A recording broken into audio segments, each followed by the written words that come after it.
ঠিক আছে, আমি এটা বলতাম ভালো থাকলে তো আমাদের রাস্তায় আসতে হয় নাই, তাই না? আচ্ছা, আমি যেহেতু প্রশাসনের পক্ষ থেকে আসছি, এখানে হয়তো বা পুলিশ এবং প্রশাসনের লোকজনও আসবেন কিছুক্ষণের মধ্যে, তো আমি তোমাদের সাথে একটু ফ্রিলি কিছু কথা বলি, ঠিক আছে? এখানে আমরা সবাই তো পলিটেকনিকের স্টুডেন্ট, এর বাইরে তো কেউ নাই। আচ্ছা, পলিটেকনিকের স্টুডেন্ট আমরা সবাই ইঞ্জিনিয়ারিং লাইনের স্টুডেন্ট, ঠিক আছে? তোমরা হচ্ছে জাতির মেধাবী সন্তান যারা আছো, মেধাবী যারা আছে তারাই তো ডাক্তারি ইঞ্জিনিয়ারিং লাইনে যায় নাকি? আচ্ছা, এই কারণে বললাম আমি বুঝি ইঞ্জিনিয়ারিং লাইনে যে পড়ালেখা কষ্ট, কতটা কষ্ট, এবং ইঞ্জিনিয়ারিং লাইনে সবচেয়ে বেশি অবহেলা এবং বঞ্চনার শিকার। আমি এই বিষয়ে ধারণা রাখি, কারণ আমি 6 মাস একটা ইঞ্জিনিয়ারিং ইউনিভার্সিটিতে পড়ার সুযোগ পাইছিলাম, পরে যদিও কমপ্লিট করতে পারিনি, ওখান থেকে চলে আসছি, ঠিক আছে? হয়তোবা চাকরির কারণে বা অন্য কারণে। তো আমি বুঝি, যেমন ধরো যে নবম গ্রেডে যে পোস্টটা আছে সেখানেও কিন্তু ইঞ্জিনিয়াররা 100% যারা বিএসসি করে তারা যাওয়ার সুযোগ পায় না, ঠিক আছে? এইরকম আমাদের দেশের বিভিন্ন সেক্টরে ইঞ্জিনিয়ারিং সহ সব জায়গায় এমন এমন কিছু সিস্টেম আছে যার কারণে আমরা যারা পড়ালেখা করে এই যে গরিব বা মধ্যবিত্ত ঘরের সন্তান, আমরা চেষ্টা করি যে আমরা আমাদের যোগ্যতা মেধা দিয়ে একটা চাকরি করবো, এটাই তো দাবি দেওয়া, তো আর বেশি কিছু না। বাট সিস্টেমেটিক্যালি এমন একটা অবস্থা করা হয় যাতে আমরা আমাদের যেই সুযোগটা পাওয়ার কথা এটা পাই না, ঠিক তো? এই কারণেই তো আমরা এখানে এসে বসছি। এটা আমিও বুঝতেছি, তোমরা যে কম বঞ্চনা, কম শোষণের শিকার হয়ে এই রাস্তায় আসো না, এই রাস্তায় আসতে বাধ্য হইছো, আমিও বুঝতেছি। আমরা সবাই সমব্যথী, কিন্তু একটা জিনিস তো একদিনে ঠিক হয় না। ধরো যে আমাদের দেশের গত কয়েকদিন আগেও এবং এখন পর্যন্ত সবচেয়ে আলোচিত বিষয় কোনটা? কে বলতে পারবা? যে এই বিষয়টা নিয়ে সবচেয়ে বেশি বিতর্ক হচ্ছে নির্বাচন, রাইট? আমাদের দেশের বেশিরভাগ মানুষ কি বলতেছে? গত 3টা নির্বাচন সুষ্ঠু হয় নাই, এবং এখন মানুষের দাবি আরেকটা জাতীয় নির্বাচন, তাই না? এই যে চিন্তা করো, যে নির্বাচন দেশের ভাইটাল একটা জিনিস, এই নির্বাচনটা নিয়ে আমাদের দেশে অনেক ঝামেলা হয়েছে এবং হচ্ছে। দেশের সব জায়গায় পদে পদে ঝামেলা আছে, প্রশাসনের লোক হিসেবে আমরা স্বীকার করে নিচ্ছি, ঠিক আছে? আমি এই জিনিসটা স্বীকার করতেছি, সব জায়গায়, একটা দেশের সব জায়গায় ঝামেলা। এই ঝামেলাগুলো আমরা আস্তে আস্তে কাটায় উঠার চেষ্টা করতেছি। দেশে আমরা সবাই কাজ করতেছি, এখন আমরা তো একজন আরেকজনকে সাহায্য সহযোগিতা করতে হবে। চিন্তা করো, আমি সবাইকে বলার সুযোগ দিব, আমাকে একটু বলতে দাও। গত কিছুদিন আগে কিন্তু আমরা কিন্তু এই যে 5ই আগস্টের পর থেকে প্রতিদিনই কোনো না কোনো আন্দোলন দেখছি। সবার আন্দোলনই যৌক্তিক, আন্দোলনের পিছনে যুক্তি না থাকলে, কেউ যদি ধরো যে রেগুলার লাইফে স্ট্রাগল না করে, কেউ যে আর পারতেছে না, তখন মানুষ আন্দোলন করতে আসছে, ঠিক না? আমরা কিন্তু একদম প্রথম দিন আন্দোলনে নামি নাই, শেষে বাধ্য হইতে হইতে অথরিটি, প্রশাসন কেউ আমাদের কথা শুনতেছে না, তখন আমরা বাধ্য হয়ে রাস্তা আটকাতে আসছি। আজকে যেমন তোমরা আটকাতে আসছো, আমরা বুঝতেছি। কিন্তু আমরা যদি এই যে আমাদের আন্দোলনের যে দিকটা আছে, এটা তোমরা দেখো যে তোমরা কিন্তু কোনো ঝামেলা করো নাই, জাস্ট রাস্তা আটকায় বসে আছো, একদম অহিংস একটা আন্দোলন। কিন্তু তারপরও এখানে কিন্তু আমাদের যে বাকি যে লোক আছে, ময়মনসিংহের জনসাধারণ, তাদের কিন্তু চলাচলের কষ্ট হচ্ছে। চিন্তা করো, তোমার মতোই ধরো যে আরেকজন পলিটেকনিকের স্টুডেন্ট, যে এক সময় পড়ালেখা করছে, এখন একটা কোম্পানিতে চাকরি করে, সে কোনো কারণে ময়মনসিংহ আসছিল, কিন্তু এখন সে ঢাকা যেতে পারতেছে না, আটকে গেছে, হয়তো বা কোনো একটা বাসে আছে। তোমরা অ্যাম্বুলেন্স গুলো ছেড়ে দিচ্ছ, ভেরি গুড, মরণাপন্ন রোগীদের বাঁচাচ্ছ, কিন্তু এরকম আরো যারা চাকরি করে, তোমাদের বড় ভাইরা, কেউ না কেউ হয়তো বা কোনো না কোনো বাসে আছে, সে কিন্তু আটকায়, তার এখন চাকরিটা যায় অবস্থা। আমি তোমাদেরকে দোষ দিচ্ছি না, আমি প্রথমেই স্বীকার করে নিছি তোমরা শোষণ বঞ্চনার শিকার, নাইলে তো কেউ কেন রাস্তায় এসে দাঁড়িয়ে থাকবে? আজকে যদি এখানে বৃষ্টির জায়গায় রোদ হইতো, অনেক কষ্ট হইতো না সবার? আমি বুঝতেছি সবই, কিন্তু এইভাবে যে আমরা রাস্তাটা আটকে দিছি, এখানে দেখো অনেকগুলো বিষয় কিন্তু জড়িত। কারো যদি এখানে জরুরি কাজ থাকে, সে কিন্তু বিনা কারণে সে কিন্তু প্রশাসনের লোকও না বা তোমাদের মতো সাফারার কেউ না, কিন্তু তার কিন্তু একটা ক্ষতি হয়ে যাচ্ছে। বা আমাদের যে ধরো যে অর্থনৈতিক লাইফলাইন, সবকিছু কিন্তু আলটিমেটলি অর্থনৈতিক কারণেই। তোমরা চাকরি খুঁজতেছো কেন, পড়ালেখা করতেছি কেন? চাকরির জন্যই তো। দিন শেষে চাকরি করবো, খাবো দাবো, বেঁচে থাকবো, এটাই তো। কিন্তু সবাই কিন্তু অর্থনৈতিক ভাবে ক্ষতিগ্রস্ত হয়ে যাচ্ছে। যারা চাচ্ছে না, যারা এই বিষয়টার সাথে লেনদেন নাই, তারাও ক্ষতিগ্রস্ত হচ্ছে, ঠিক না? এই কারণে আমরা যদি এভাবে রাস্তা আটকাই দেই বা এরকম জনসাধারণের দুর্ভোগ সৃষ্টি করি, আজকে হয়তো জনগণ কিছু বলবে না, কালকে বলবে না, পরশু বলবে না, কিন্তু তারপর থেকে আস্তে আস্তে বিরক্ত হইতে থাকবে মানুষজন। বিরক্ত আজকে থেকেই হচ্ছে। আমি সবার কথা শুনবো, আমি একদম সবার কথা শুনবো, সবার কথা শোনার জন্যই আসছি। সবাইকে মাইকে কথা বলার সুযোগ দেব দরকার হয়। জাস্ট আমাকে একটু বলতে দাও। এখন গত কিছুদিন আগে কিন্তু ঢাকা কলেজে একটা আন্দোলন করছে এবং চলতেছে, কিন্তু ওরা কিন্তু এক পর্যায়ে রাস্তা ছেড়ে দিতে বাধ্য হয়েছে, কারণ দেখছে যে সারা দেশের মানুষজন আর ওদেরকে ওইভাবে সাপোর্ট দিচ্ছে না, মানে মানুষজন বিরক্ত হয়ে গেছে।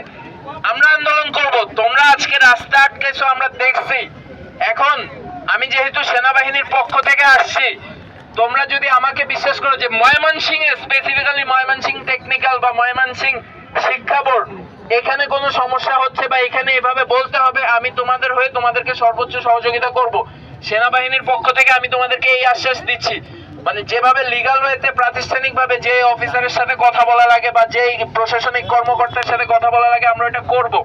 কিন্তু এভাবে যদি তোমরা রাস্তা আটকায় রাখো, দেখা যাচ্ছে যে মানুষজন একটা সময় খুবই কষ্টের মধ্যে পড়বে। এমন না যে যার জীবন বা যে অসুস্থ তারটাই হচ্ছে যে খুব জরুরি দরকার, অনেকের জরুরি দরকার ঢাকা যাওয়া লাগতে পারে। আমাদের অনেক ভাই বোন আছে যারা বিদেশে থাকে, রেমিটেন্স পাঠায় না, আছে না? তোমাদের সবার, আমার ফ্যামিলিটাও আছে।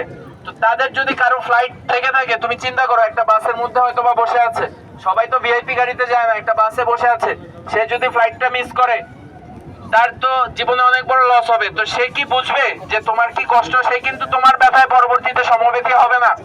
সে ভাববে ওটাও আদায় করার জন্য তো আমার রাস্তায় রেখে আমার মেরে দিছে, তা আমি কেন ওর জন্য রাস্তায় নামবো? পরবর্তীতে যদি সমবেতী না হয়, তোমরা কিন্তু আর লোক পাবা না, একলা হয়ে যাবা। তোমরা রাস্তা আটকে রেখেছো অনেকক্ষণ ধরে তোমাদের আন্দোলন করছো। আমি তোমাদের সাপোর্টে আছি যে তোমরা তো আর এমনি এমনি আন্দোলনে আসো নাই, কিন্তু সিস্টেমেটিক ভাবে সারাদিন রাস্তায় বসে থাকলেও তো লাভ নাই, কষ্ট হবে আমাদের। কিন্তু আমরা যদি সিস্টেমেটিক ভাবে যেখানে দরখাস্ত দেওয়া লাগবে বা যেখানে প্রশাসনের পক্ষ থেকে চাপ সৃষ্টি করা লাগবে, আমাদের সেনাবাহিনী তো দেশের জনগণের আস্থার একটা প্রতীক। আমরা কিছু বললে তো প্রশাসনও শুনবে। আমি এখানে যেহেতু সেনাবাহিনীর পক্ষ থেকে আসছি, আমি তোমাদেরকে এনশিওর করতেছি ময়মনসিংহ বিভাগে বা এই শহরে যা যা লাগে আমি তোমাদেরকে চেষ্টা করে দিব। কিন্তু এখন তোমরা যদি তোমাদের দাবিতে অনড় থাকো যে আমরা রাস্তা ছাড়বো না, আমরা ইয়ে করবো না, আমরা হয়তো তোমাদেরকে কিছু বলবো না অনেকক্ষণ, বাট এখন আলটিমেটলি দেখা যাবে কি, যখন জনদুর্ভোগ বাড়তে থাকবে তখন আমার উপরেও চাপ আসবে। একটা সময় আমাদের উপরে আদেশ আসতে পারে যে ভায়োলেন্ট হয়ে রাস্তা ক্লিয়ার করতে। আমি চাই না, কারণ আমি কিছুক্ষণ আগে বলছি আমি নিজেও ইঞ্জিনিয়ারিং লাইনের স্টুডেন্ট ছিলাম। আমি তোমাদের যতজন এখানে আসো সবাইকে আমি আমার ছোট ভাইয়ের মতো দেখি, হয়তোবা বড় ভাই হিসেবেই ধরো যে আমি বলতেছি যে তোমরা যদি আমাদেরকে সহায়তা করো, রাস্তায় গাড়ি আটকায় তো কোনো লাভ নাই, গাড়ির মতো যেতে থাক। তোমাদের দরকার হয় আজকে আমি এখানে বসে বা দাঁড়ায় রাস্তার পাশে, যার যে মনের দুঃখ আছে সবারটা শুনবো, সবারটা আমি নোট করবো এবং সবারটা নিয়ে আমি কথা বলবো, প্রশাসনের যার সাথে কথা বলা লাগে। তোমরা যদি সহযোগিতা না করো, আমরা একপাক্ষিক ভাবে কিন্তু কিছু করতে পারবো না। পরবর্তীতে দেখা যাবে এই যে তোমরা এখানে বসে গেছো, আমি কিন্তু কাউরে কিছু বলি নাই, ওরা এই যে এ ছিল এ বলছে সবাইরে বসে যেতে, আমি ওরা মাইক দিয়ে দিছি যে তুমি বলো, সবাই বসে যাক, কথা শুনুক। এখানে তো কেউ খারাপ কিছু করতেছে না, নিজেদের দাবি দাওয়া আদায়ের জন্যই তো আসছে। আমাদের ছোট্ট একটা দেশ, গরিব দেশ, এই দেশে অনেক সমস্যা আছে, যেটা আগেও একবার বলছি যে সবই অর্থনৈতিক সমস্যা।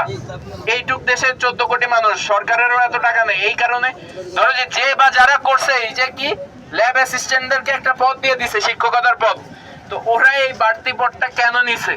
একটু ভালো বেতনে চাকরি করবে, এটাই তো। ধরো যে এখন যে যেভাবে পারে নিজের অর্থনৈতিক অবস্থাটা একটু সচ্ছল করার চেষ্টা করতেছে। এখন তোমরা যদি তোমাদের দাবি যদি লিগ্যাল হয়, তোমাদের এই যে দাবিটা আছে এটা তো বিচারকরা তো বুঝবে। এইটা চেঞ্জ করার একমাত্র উপায় হচ্ছে হাইকোর্ট বা সুপ্রিম কোর্টে আপিল করে বিচারের রায়ের মাধ্যমে ওইটা চেঞ্জ করা।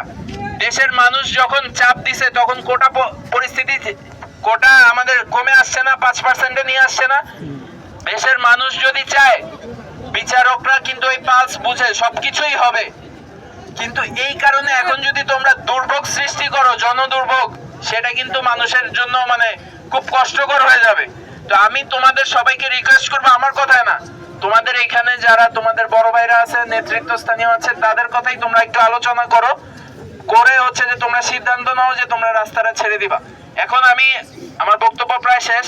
আমি বলছিলাম যে কথা বলতে চায় আমি শুনবো সবার কথাই। এখন যে কেউ যদি কথা বলতে চাও ছেড়ে দিব। আমি এই তো একটু প্লিজ সেকেন্ড, আমি যেটা বলছিলাম আমি আমার কথা রাখবো। যার যে কথা আছে হাত তুলো, আমি একজনকে বলার সুযোগ দিব। আমরা রাস্তা ছেড়ে দিব, কিন্তু আমাদের একটা কথা ছিল, আমাদের প্লেটের ভাত যদি কেউ কেড়ে খেয়ে নেয় তখন আমরা কি করব? কি করব?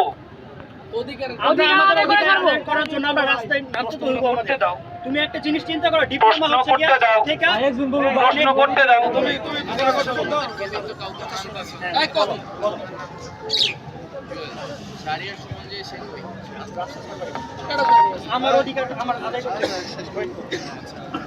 আমাদের যে সিস্টেম, আমরা তো শিক্ষিত, আমাদের যে সিস্টেমটা ছিল, কোন সিস্টেম বাদ ছিল এই 8 মাস আন্দোলনের মধ্যে? সিস্টেম বাদ নাই। আমরা শিক্ষিত, আমরা জানি কিভাবে আন্দোলন করতে হয়, কিভাবে আমাদের দাবি পূরণ করতে হয়। কোন সিস্টেমটা বাদ ছিল আমাদের করার, দাবি পূরণ করার? কোন সিস্টেম বাদ করি নাই যে আমরা দাবি পূরণ করব। সব সিস্টেম হইতে স্মারকলিপি, অ্যাপ্লিকেশন সব কিছু দেওয়া হয়েছে। হাইকোর্টের সাথে কথা বলা হয়েছে। হাইকোর্ট রাতের অন্ধকারে এটা রায় দিয়েছে। প্রথমত 30% দিয়েছে, পরবর্তীতে 50% দিয়েছে। এই রায়ের কপি আমরা সংরক্ষণ করে রেখেছি। এটার পরবর্তীতে ডিপ্লোমার অস্তিত্ব যে থাকবে, এটার কে গ্যারান্টি দিবে? কারিগরি দালালেরা, কারিগরি দালালেরা, আমার সোনার বাংলা,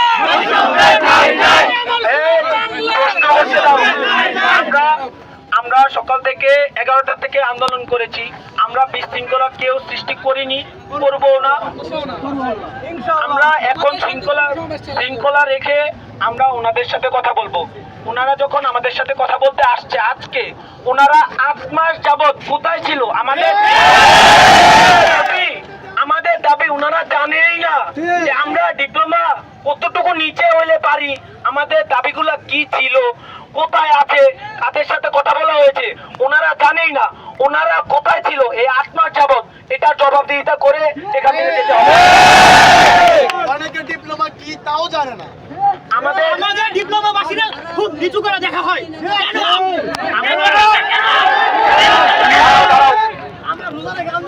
আমরা আন্দোলন করছি, তোর কই ছিল? সরকার কই ছিল? সরকার কই ছিল? আমরা রোজারে কেমন আন্দোলন করছি, পুরো ভিডিও পর্যন্ত আসে নাই।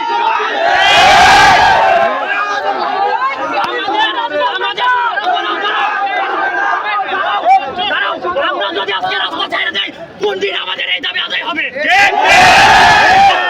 কোন দিন আদায় হবে? এই যে আমরা বড় ভাইরা গেলে এই লড়াই আমাদের করতে হবে। এই লড়াই করবে কেন? আর কত? আর কত? গত 8 মাস প্রত্যেকটা কেন আমরা এত অবহেলিত? কেন এই ডিজিটাল বাংলাদেশে আমরা কেন অবহেলিত? আমরা তো ছাত্র, আমাদের মুখ থেকে সবাই সহমত দেয়, কিন্তু কার্যক্রমের মধ্যে কেউ সহমত দেয় না। আমরা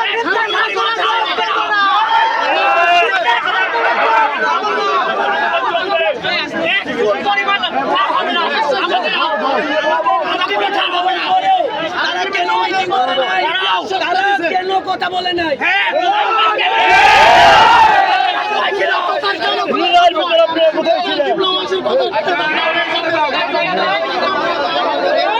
সোনার বাংলা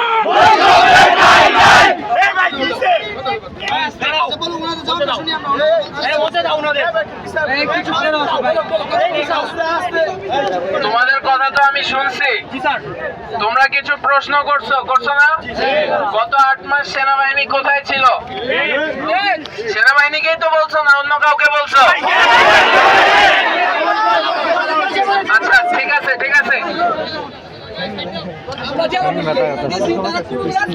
আচ্ছা এবার একটু আমাকে শোনো।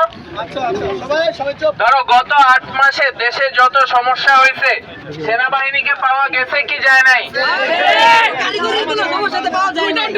আচ্ছা ঠিক আছে, আমাকে একটু বলতে দাও ভাইয়ারা, ছোট ভাইয়ারা, আমি তোমাদের সবগুলো প্রবলেম অ্যাড্রেস করব। গত 8 মাসে তোমাদের পলিটেকনিকের কোনো কথা সেনাবাহিনী শোনে নাই, তাই তো? ময়মনসিং পলিটেকনিকের কোনো কথা শোনে নাই। এইখানে যারা উপস্থিত আছো আমার পলিটেকনিকের ছোট ভাইয়েরা, তোমরা একজন বলো তো হাত তুলে যে আমি লিখিতভাবে সেনাবাহিনীর ক্যাম্পে আমাদের উপর যে এই শোষণ বঞ্চনা চলতেছে এটা নিয়ে একটা অভিযোগ জানাইতে গেছি। কোন লিখিত অভিযোগ কি পাঠানো হয়েছে? আমাকে জাস্ট এটা বলো। আজকে নিউজ সেনাবাহিনী আমাদেরকে সর্বোচ্চ সহযোগিতা করে, আমরা মানি, ওনাদেরকে সম্মান করি। আজকের এই আন্দোলনে সেনাবাহিনীর গুলিকে রক্তাক্ত হয়েছে কুমিল্লা পলিটেকনিক, এটা সেনাবাহিনী করেছে। ঢাকায় মারামারি হয়েছে ভাই, ঢাকায় কেন সেনাবাহিনী অ্যাটাক করেছে? পুলিশ কেন? আচ্ছা দেখো, আমি তোমাদেরকে বারবার বলতেছি, আমি তোমাদের বড় ভাই হিসেবে তোমাদেরকে এখানে বোঝানোর চেষ্টা করতেছি। ঢাকায় কি ঘটনা ঘটছে আমি জানি না, কুমিল্লায় কি ঘটনা ঘটছে আমি জানি না। তোমরা হয়তোবা খবর পাইছো সেনাবাহিনী অ্যাগ্রেসিভ পোস্টারে গেছে, সেক্ষেত্রে হয়তোবা কেউ না কেউ আহত হয়েছে, বাট তোমরা অনেকেই আহত হয়েছে। আচ্ছা ঠিক আছে, আমি জানি না, আমি তোমাদের কাছ থেকে শুনলাম, কিন্তু আন্দোলনের শুরুতেই কি এরকম করতে হয়েছে?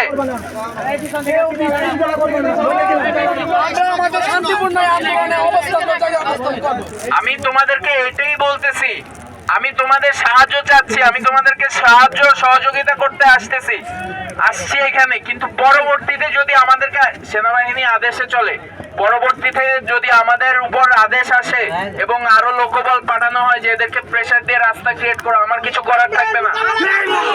শোনো শোনো শোনো শোনো, আমার কথা শেষ করতে দাও, তারপরে তোমরা বলো।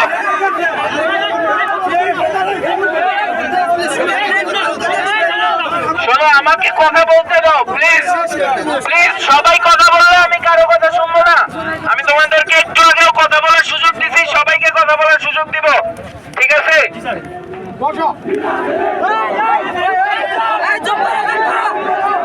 এভাবে মিছিল দিলে তো আমার কথা কেউ শুনবে না, তোমাদের কথা আমি শুনবো না।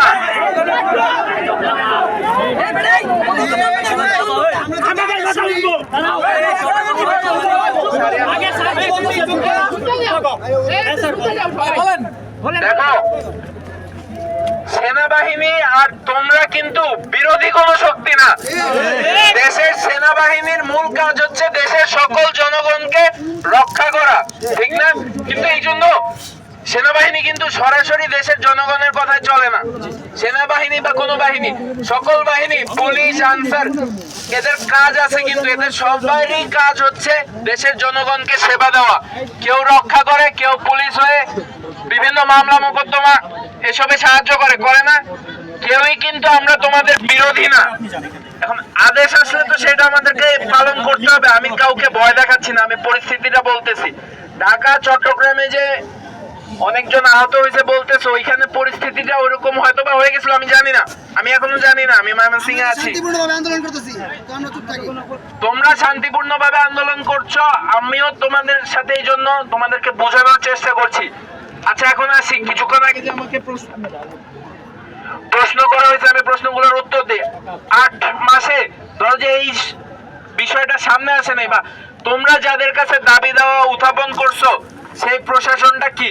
শিক্ষা মন্ত্রণালয়, বা হচ্ছে যে কারিগরি শিক্ষা মন্ত্রণালয়, বা হচ্ছে যে কোর্টে গেছে, আদালত, কোর্ট আমাদের সামনে কিন্তু ওইভাবে আসে নাই। যখন আন্দোলন হয়েছে তখন ভাই এটা তো তোমার বুঝতে হবে, দেশের প্রশাসন সিস্টেম সবকিছু একটা সিস্টেমে কাজ করে।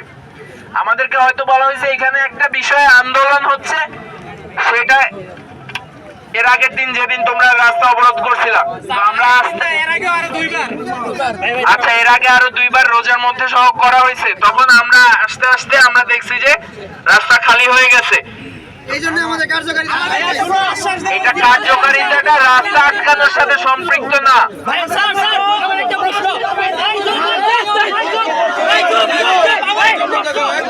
যে কোনো একজন বলো, আমি সবারটা শুনবো। স্যার আমার প্রশ্ন, তাহলে আপনারা দেখেন আপনারা কতটুকু লেট করছেন? আমরা কত কখন থেকে আন্দোলন করছি আপনি জানেন? আপনি জানেন কখন থেকে আন্দোলন? জনদুর্ভোগের কথা পাবেন, আমাদের চিন্তা কে করে? আপনি জানেন? হ্যাঁ, আমার স্যার আপনি দেখেন আপনারা কতটুকু লেট করছেন আমাদের জন্য। আমরা 2টা পরে এখান থেকে চলে গেছিলাম না ভাইয়া, আমরা 2টা পর্যন্ত এখানে অবরোধ করছিলাম। আপনারা জনদুর্ভোগের কথা ভাবতেছেন, আমাদের চিন্তা করে আপনারা যদি ছোট ভাইয়া দিতেছেন, আমাদের যে একটা ক্যারিয়ার আছে, 4 বছরের একটা সুযোগ ক্যারিয়ার, যেটা 100% আমাদের বহাল থাকে। এখন যদি আপনারা বলেন যে এটা ছেড়ে দিতে, তাহলে তো আমাদের ক্যারিয়ার ধ্বংস। আমরা 4টা বছর পড়তেছি, 4টা বছর পরে আমাদের ফিউচার কি হবে? আমাদের কি দেশ ছাড়া চলে যেতে হবে? সারা বাংলাদেশ ব্যাপী আমরা কেন ছাড়বো? আপনি দেখেন জগৎ সাহেব বলেছিল, ও কেন দেশের বাইরে থেকে ইঞ্জিনিয়ার আনলো? কত সেতু আমরা কি করতে পারতাম না? আপনাদের দেশে বুড়ে গেছে ওরা কি করছে? কি করছে ওরা? ওরা কেন পদ্মা সেতু করতে পারলো না? ওরা কেন পারলো না? আমরা তো ইঞ্জিনিয়ার, আমাদের উপরে আপনারা ভরসা করতে পারেন না কেন? আমরা কি কোনো ছাত্র না? আপনি দেখেন পলিটেকনিক্যালে যান, কত ভালো ভালো স্টুডেন্ট আছে। সিভিল কি ভালো দেওয়ার জন্য? সিভিলও অনেক ভালো, আমরা অনেক ভালো। আপনি আমাদের দাম দিতেছেন না, এই 30% করে 50% করে দেন। আমাদের দাম কোথায়? আমাদের দাম কোথায়? ঠিক আছে, এই যে কথাগুলো বলছে এটা তো তোমাদের সবার মনের কথা। ঠিক আছে, এখন আমি তাহলে বলি, এই যে সরকার এতগুলা ইঞ্জিনিয়ারিং ইউনিভার্সিটি করছে, পলিটিক্যাল ইনস্টিটিউট করছে, সরকারের সাথে তো কারো শত্রুতা নাই। সরকার এগুলো কেন করছে? আমাদের দেশে ইঞ্জিনিয়ার তৈরি করার জন্য এবং আমাদের দেশে ওইভাবে জনসম্পদ গড়ে তোলার জন্য। কারোর সাথে তো কোনো শত্রুতা নাই, হয়তো বা এটা একটা প্ল্যানিং এর সমস্যা হয়ে গেছে। আমাকে বলতে দাও, শেষ করতে দাও, আমি তো তোমাদের কথা শুনবো বলছি। সরকারের সাথে তো সরকার এইগুলো তৈরি করছে, এই যে এতজন মানুষ শিখানো হয়েছে জনসম্পদ তৈরি করার জন্যই তো করছে। হয়তোবা জনসম্পদের যে ব্যবস্থাপনা আছে ওইটা সরকার ঠিকভাবে করতে পারতেছে না, আমরা সাহায্য করব। তুমি আমি আমরা সবাই মিলেই তো দেশ। আমরা যদি আন্দোলন করে এখন ভেঙে ফেলি, রাস্তায় আটকাই দেই, এইভাবে কিন্তু কিছু হবে না, মানে লাভজনক কিছু হবে না। আর তোমরা তো দেশের মানুষের শত্রু না, তোমরা দেশের মানুষের সম্পদ। কিভাবে হবে ভাই আপনি একটু বলেন, আমরা কতটুকু দুর্ভোগে সর্বশেষ কিভাবে হবে ভাই একটু বলেন, আমাদেরকে একটু আশ্বস্ত করেন যে কিভাবে হবে। কিভাবে করব, কিভাবে করলে আমাদের দাবি আচ্ছা, কিছুক্ষণ আগে কিন্তু এই যে ওর নাম কি জানি, এনায়েত একটা কথা বলছে, আমি বলি যে রাতের অন্ধকারে হাইকোর্ট একটা রায় দিয়েছে, ঠিক আছে? এইটা একটু তোমাদের ভুল ধারণা থাকতে পারে। রাতের বেলা কিন্তু, আচ্ছা আমি শুনবো, রাতের বেলা কিন্তু কোর্ট চলে না, হয়তো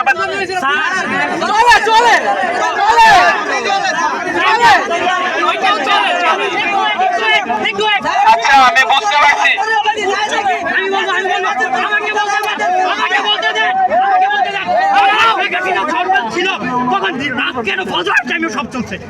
আপনারা জানেন না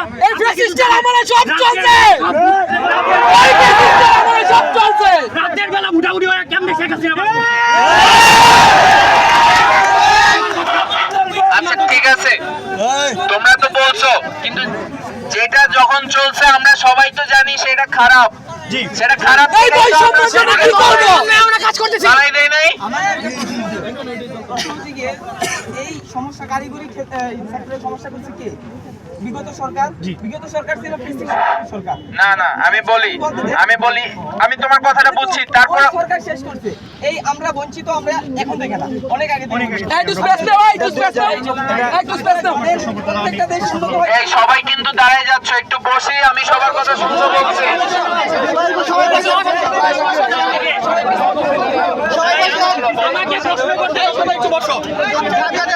সকল কিছু করতে রাজি।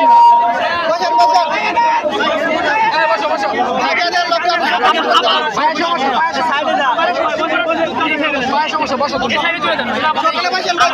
সকলের কষ্ট কথা শুনবো, আমরা কেউ একটা চোর পরিমাণ বিশৃঙ্খলা করবো না। সকলেই বসবো, সকলের অনুরোধ করা হচ্ছে, সকলের জন্য অনুরোধ করা হচ্ছে, সকলেই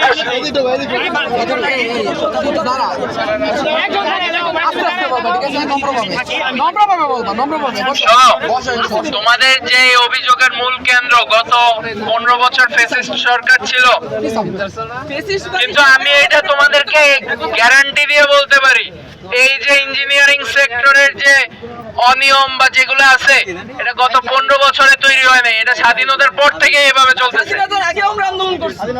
স্বাধীনতার আগেও আন্দোলন হয়েছে পাকিস্তান সরকারের এগেইনস্টে, স্বাধীনতার পর থেকে এই 53 বছরে তো এই সিস্টেম চেঞ্জ হয় নাই। এটা একদিনে আমি বলি কোন সিস্টেম, যেই সিস্টেমের যেই দেশের পদে পদে রগে রগে ঝামেলা, ওইটা তো একদিনে সমাধান হবে না। আমাদের যে নতুন যে অন্তর্বর্তী সরকার দায়িত্ব নিছে, তোমরা টিভি ফেসবুক অনেক জায়গায় দেখবা, সব জায়গায় কিন্তু সংস্কারের কাজ চলতেছে, সব জায়গায় কিন্তু পরিবর্তন, ভালোর দিকে যাওয়া, এগুলার কাজ কিন্তু চলতেছে। আমি কারো পক্ষ নিয়ে কথা বলতেছি না, এইটা হবে। জনদুর্ভোগ, তোমরা তো জনগণের সম্পদ, ইঞ্জিনিয়াররা জনগণের সম্পদ, রাষ্ট্রই তোমাদেরকে সৃষ্টি করছে, এখন রাষ্ট্র তো তোমাদেরকে আবর্জনায় পরিণত করবে না। তুমি যে একটা ইঞ্জিনিয়ার, তোমার যে ক্যাপাবিলিটি আছে, এটা দিয়ে তো তুমি রাষ্ট্রকে ইনপুট দিতে পারবা। এই যে তোমাদের অভিযোগ, চায়না আমেরিকা থেকে ইঞ্জিনিয়ার আনা হয়েছে, এটা কি আমাদের দেশের লোকজন করতে পারতো না? আমি বলি যদি করতে পারতো, লাভটা কার হইতো? আমার দেশের হইতো না? তোমারে ধরো যে 10 টাকা বেতন দিতে হইতো, আমার যে বিদেশি ইঞ্জিনিয়ারটা আসছে ওরে $10 বেতন দিতে হয়েছে। পার্থক্য কিন্তু অনেক। রাষ্ট্র কিন্তু মানে নিজের ইচ্ছা এসব করে নাই, বাধ্য হয়েই করতে হয়েছে। আমি কেন বলি একটু বলতে দিন, কিসের জন্য? আমি বলতে দিব সবাইকে বলতে দিব, আমাকে শেষ করতে দাও। বিভিন্ন যে প্রজেক্ট, ওইখানে কিন্তু বিজ্ঞপ্তি দেওয়া হয় যার যার যোগ্যতা অনুযায়ী। আমি ওইদিকে যাচ্ছি না, যোগ্যতা অনুযায়ী কিন্তু নেওয়া হয়। কিন্তু ধরো যে একটা পদ্মা সেতুর প্রজেক্টে 100 জন ইঞ্জিনিয়ার লাগবে, কিন্তু বাংলাদেশে ইঞ্জিনিয়ারের সংখ্যা কত? আমি ধরলাম যে তোমাদের পলিটেকনিকেরই ধরো যে কোয়ালিফিকেশনে তোমরা যাও, ওইখানে ধরো যে 100 জন ইঞ্জিনিয়ার নেওয়া হয়, তো 100 জন নিয়ে নিছে, কিন্তু বাংলাদেশে তো 100 জন ইঞ্জিনিয়ার না, বাংলাদেশে ধরো যে বাকি 1000 জন আছে, ঠিক না? ধরো যে আমি ধরে নিলাম এর মধ্যে 500 জন একই কোয়ালিটির ইঞ্জিনিয়ার, তোমারে দিয়ে যা হবে তারে দিয়েও তা হবে, হবে না? এর মধ্যে কিন্তু প্রত্যেক সরকারি একটু 2 নম্বরই করে, যে পরিচিত যে আছে তারে নাও, এরকমই তো হয়ে আসে বাংলাদেশে। এটা কিন্তু বাংলাদেশে আমি দেখে আসতেছি যে সব জায়গায় এরকমই করে। যেই 100 জন যে ওই ইভেন্টে নেওয়া হয়েছে, ওই 100 জনকে জিজ্ঞেস করো, ওরা কিন্তু বলবে না, বলবে যে না সরকার তো চাকরি পাইছে। কিন্তু বাকি যে 400 জন পায় নাই, ওরা কিন্তু বলবে না আমারও তো যোগ্যতা ছিল, আমারে কেন দেওয়া হয়নি। এইটা আলটিমেটলি আমাদের দেশেরই সমস্যা। যেই পরিমাণে আমাদের কাজের যোগ্য লোক আছে, ওই পরিমাণে আমাদের কাজ নাই। এটা পুরো দেশের সমস্যা। ওই সমস্যার সংস্কারে সরকার কাজ শুরু করতেছে, হয়তোবা সব ক্ষেত্রে সমানভাবে নজর দিতে পারতেছে না। এই জন্য তোমাদের পলিটেকনিকের এই বিষয়টা হয়তোবা কিছুদিন ঝুলে আছে। আমি ধরে নিলাম 8 মাস, 5 আগস্ট থেকে 8 মাসই ধরেছে। 2021 যদি বলো, তোমরা নিজেরাই তো বললা ওইটা ফ্যাসিস্ট আমল ছিল, ওই সময় বার্তা দেয় নাই তোমাদেরকে। আমি 8 মাস ধরেই নতুন সরকার দায়িত্ব নিছে, 8 মাসে তো সরকারকে অনেক কিছু মোকাবেলা করতে হচ্ছে, ডেলি এই ধরনের বিভিন্ন ধরনের আন্দোলন। কিন্তু তোমরা যদি এখন জনদুর্ভোগ সৃষ্টি করো, আমি তোমাদেরকে তোমাদের ভালোর জন্য বলতেছি, তোমরা তো একটা আন্দোলন করছো, শান্তিপূর্ণভাবে রাস্তা আটকাইছো, মানুষজনের নজরে আসছে। আজকে বিভিন্ন সংবাদপত্রে এবং টিভিতে নিউজ যাবে, সারা দেশেরটাই যাবে। আমাদের অধিকারের জন্য আসছি। হ্যাঁ, তোমরা তোমাদের অধিকারের জন্যই তো আসছো, বাধ্য হয়ে আসছো, আমি বুঝি। আপনি একটা কথা বলছেন যে মোদী সরকার গত 8 মাস যাবত সংস্কারের কাজ করতেছে। আমাদের যে 50% চলে গেল, এটা কিন্তু 8 মাস ধরেই হচ্ছে, আগের সরকার না। আমি আগের থেকে কিন্তু আমাদের এটা হয়ে আসছে। সংস্কার হলে আমাদের ডিপ্লোমাদের 50% ওরা ঠিক করে দিত, আমাদের 100% দশম কেটে দিত। তারা কি করছে, উল্টা 50% তারা নিয়ে নিচ্ছে। কিন্তু কেন? এটা তো 8 মাসের ভিতরে আমরা ডিপ্লোমাবাসী একটা কথা বলতে চাই। ঠিক আছে, আমি বুঝতে পারছি তোমাদের কথা। ধরো যে তোমাদের যে কোটাটা ছিল এটা তোমাদের এগেইনস্টে বাড়াই দিছে, 30 থেকে 50 করছে। হ্যাঁ, এটা সরকার, আমি বলি আমার কথাটা সম্পূর্ণটা আগে শোনো, অর্ধেক কথা শুনলে আবার কিন্তু তোমরা উত্তেজিত হয়ে যেতে পারো। ধরো যে 30 থেকে 50% করছে, এটার পিছনেও সরকারে যারা বসে বসে করছে তাদের হয়তো বা কিছু যুক্তি থাকতে পারে। সেই যুক্তিটা ভ্যালিডও হইতে পারে, ইনভ্যালিডও হইতে পারে। যে কাউরে হয়তো, যে অফিসার এটা সাইন করছে তারে হয়তো ওইভাবে বুঝাইছে যে এইটা আমাদের দক্ষ জনবল নাই, এই জন্য এখান থেকে 50% করে দিলে দুই পার্টি সুবিধা পাবে। 50-50 যে দেখছে, আমাকে বলতে দাও। সে হয়তো জানে না, যে তোমাদের 70% এর জন্যই তোমরা মানুষ ওভারফ্লো হয়ে আসো। এই জিনিসটা তোমরা সিস্টেমেটিক্যালি যাইতে হবে। বাংলাদেশের সিস্টেমটাই এমন, তোমার বাবার জমি তুমি যদি উদ্ধার করতে যাও তোমারই 10 বছর লাগবে। এরকম অভিজ্ঞতা আছে না অনেকের? এই কোর্টে একবার যাওয়া হয় না, এই কোর্টের রায় পাইছে, ওই কোর্ট মানে না, হাইকোর্টে গেছে, হাইকোর্টের রায় পায় নাই মন মতো, সুপ্রিম কোর্টে গেছে, বছরের পর বছর এগুলো ঝুলে থাকে। এগুলো জনদুর্ভোগ বাড়ায়, তোমাদের দুর্ভোগ বাড়াচ্ছে আমি জানি। কিন্তু এইভাবে তোমরা যদি রাস্তাঘাটে, এই যে তোমাদের যে নেতৃত্বস্থানীয় প্রথমে আমাকে পরিচয় করে দিছে শাহরিয়ার সুমন, ওনার সাথেও আমি কথা বললাম। তোমাদের তো কর্মসূচি শেষ হওয়ার কথা এতক্ষণে, কিন্তু তোমরা যদি এখনো রাস্তাটা আটকে রাখো, মানুষের দুর্ভোগ হচ্ছে। এই জন্য আমি তোমাদের কাছে অনুরোধ করব, তোমরা রাস্তাটা ছেড়ে দাও। এখন কথা বলতে পারি ভাইয়া? ভাই এখন কথা বলতে পারি? আচ্ছা ঠিক আছে, চুপ থাকো। আমাদের যে কারিগরি সেক্টর, ঠিক আছে, আমাদের এই কারিগরি সেক্টরে আমরা আমাদের নিজেদের কারিগরি লাইনে আমরা আমাদের যে সহপাঠী ভাই আছে ডিপ্লোমা ইঞ্জিনিয়ার, আমাদের জন্য শুধুমাত্র একটা পাবলিক উন্মুক্ত বাসিস, তাও আবার মাত্র 120টা সিট। আমাদের কতটুকু ক্রিটিক্যাল পড়াশোনা চিন্তা করেন তো। আমরা এই পড়াশোনাটা কইরা যখন আমরা বিএসসি দিয়ে, আমাদের বড় ভাইরা আছে, আমরাও দিব। আমরা দেওয়ার পরে আমরা এটা 100% ছিল। 100% থাকার পরে আমাদের তো এমনি হিউজ পরিমাণ জনসংখ্যা। আমরা কিন্তু ভাই, এক্সকিউজ মি, আমার কথা শুনেন, আমরা কিন্তু ভাই আমরা জেনারেলে কোনো না আবেদন করতে পারি না কোনো কিছু করতে পারি। তো আমাদের এখানে যদি তারা জেনারেলে 50% আবেদন করতে পারে, আমরা কেন তাদের এখানে 50% আবেদন করতে পারি না? আমাদেরও সেই অধিকার দেওয়া হোক। আরেকটা প্রশ্ন এটার সাথে রিলেটেড। আমরা তো সবাই এখানে শিক্ষিত, আমরা সব কিছু বুঝি, আমরা তো মূর্খ না। এই পিছাও একটু, এই পিছাও ভাই, আমরা কোন পাঠ্যক্রমের মাধ্যমে আমাদের এগুলো বুঝ দিতে হবে না। আমরা 8 মাস যাবত এই বুঝ পাইতে আজকে এই পর্যায়ে আমাদের কোন বুঝ দিতে হবে, সবাই এটা শিক্ষিত, সবাই বুঝে। দেশটা কি জেনারেলে? আমাদের দাবিগুলো পূরণ হবে। দেশটা জেনারেলে, শুধুমাত্র জেনারেল শিক্ষার্থীদের শুধু আমরা আবার দাঁড়াইছে। বসো বসো, এই বসো, তুমি বারবার দাঁড়ায় পড়ো। দাঁড়াও, তোর কথা শেষ, আমাদের কোনো প্রশ্নের উত্তর দিতে হবে না। আমরা এখানে সবাই শিক্ষিত, আমরা সবাই বুঝি। বলো, তুমি বলো ভাই। আগে শুনতে হবে, দাঁড়াও। শোনো, এদিকে আসো ভাই, এক্সকিউজ মি ভাই, কি হয়েছে এখানে? কি হইছে? কি হয়েছে এখানে? কি হয়েছে? কি? হ্যাঁ হ্যাঁ হ্যাঁ বলেন, আসেন। হ্যাঁ, বিএনসিসি। আমাদের আপনাদের একটা স্টুডেন্ট বাস, তার ভিতরে অনেকগুলো মেয়ে মানুষ আছে, ওনারা তো যাওয়ার জন্য আসছে এখানে। সোজা হও, সোজা হও, শুনি। এই ইম্পর্টেন্ট কথা একটা বাস এত বুঝাইতো, হ্যাঁ, আমি একটা করবো, তুমি একটা করো। তারপরে আমরা আমি বলি, আমারটা বলি। ওরা এসএসসি পাস করে কিভাবে ভাবে যে আমরা দক্ষ জনবল না? এটাও এটা আমার কেন দক্ষ জনবল না? আর দেশে হচ্ছে কি একটা আমাদের পড়ার জন্য একটা বিশ্ববিদ্যালয়। বারবার সবাই দাঁড়ায়।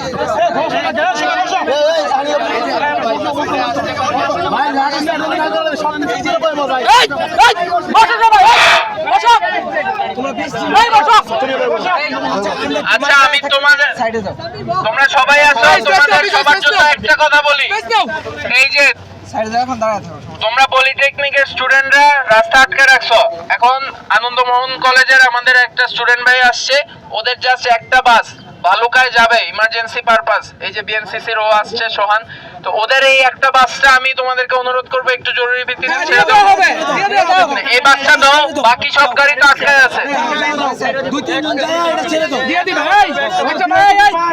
তাহলে তোমাদের মধ্যে থেকে একজন যাও ওর সাথে, একটা ওদের বাসটা শুধু ছেড়ে দাও।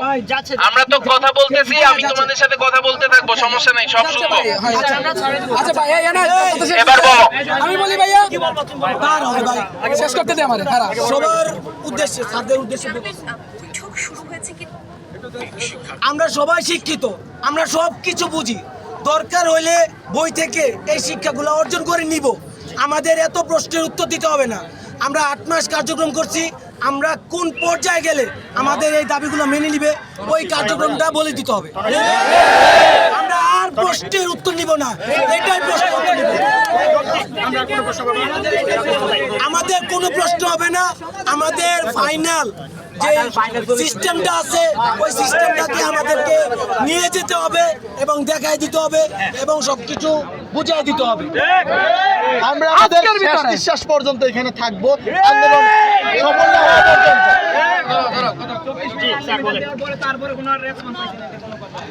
আমরা কোনো জনদুর্ভোগ আমাদের তো তাহলে প্রশ্নই একটাই, আপনারা আমাদের পক্ষে কথা বলেন, কিভাবে করলে আমরা এই দাবিটা মানে আদায় করে নিতে পারবো। শোনো, তোমরা যদি আমাদেরকে এভাবে বলতে থাকো যে আমার দাবি মেনে নেওয়া হোক, আমার দাবি মেনে নেওয়া হোক, আমাদের দাবি অযৌক্তিক না। আমি কারো দাবি যৌক্তিক অযৌক্তিক বলতেছি না, কথা বলতে দাও।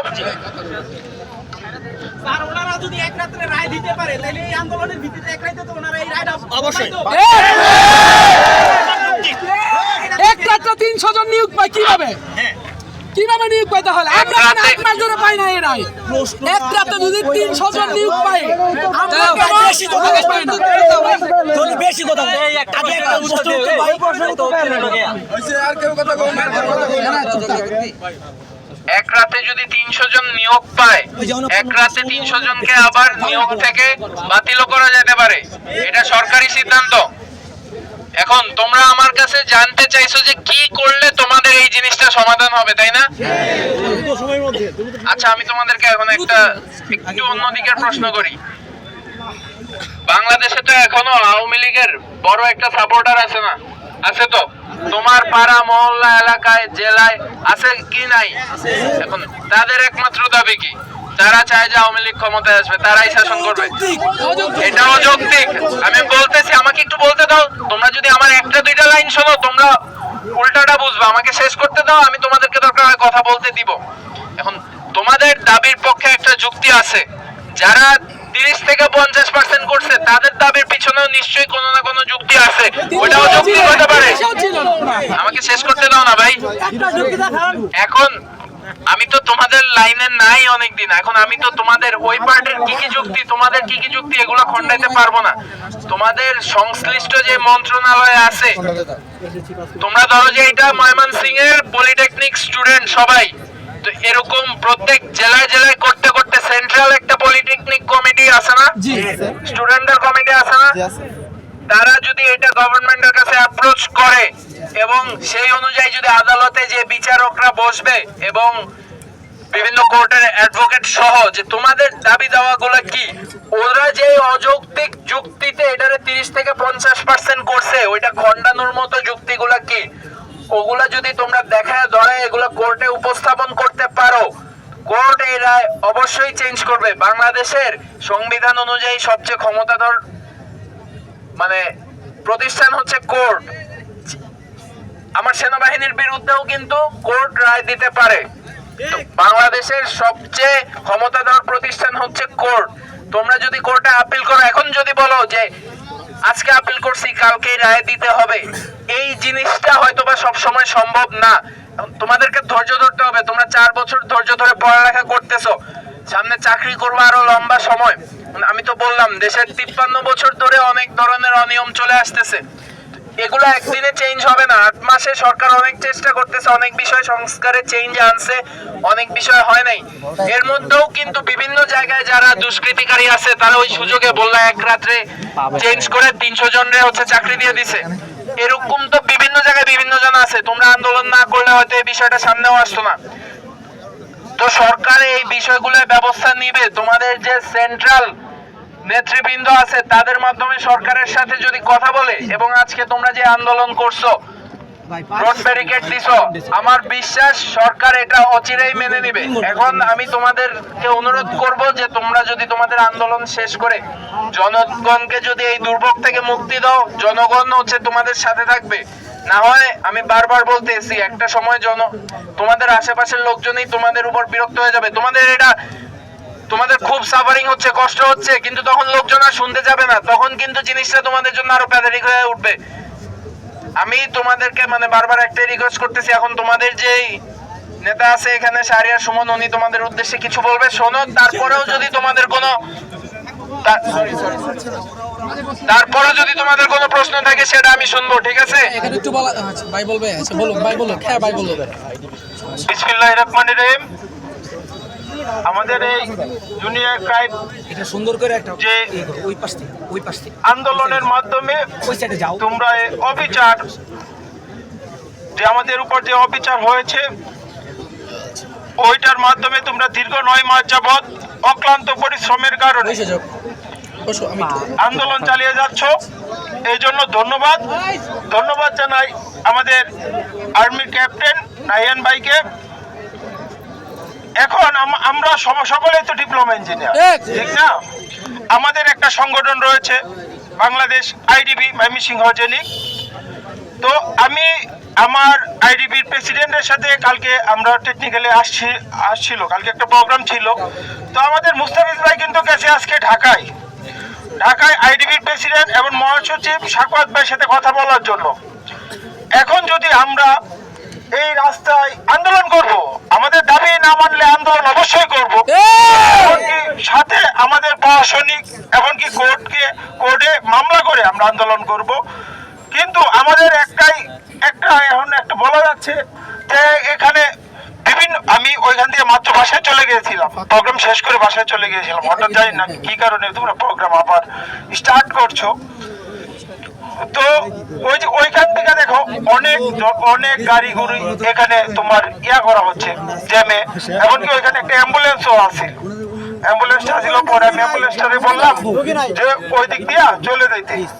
অ্যাম্বুলেন্সের রুগী ছিল কি না জানি না, কিন্তু আমরা যদি এভাবে জনগণকে ভোগান্তি করে আমরা যদি আন্দোলন করি, তাহলে কি আমরা সফল হব?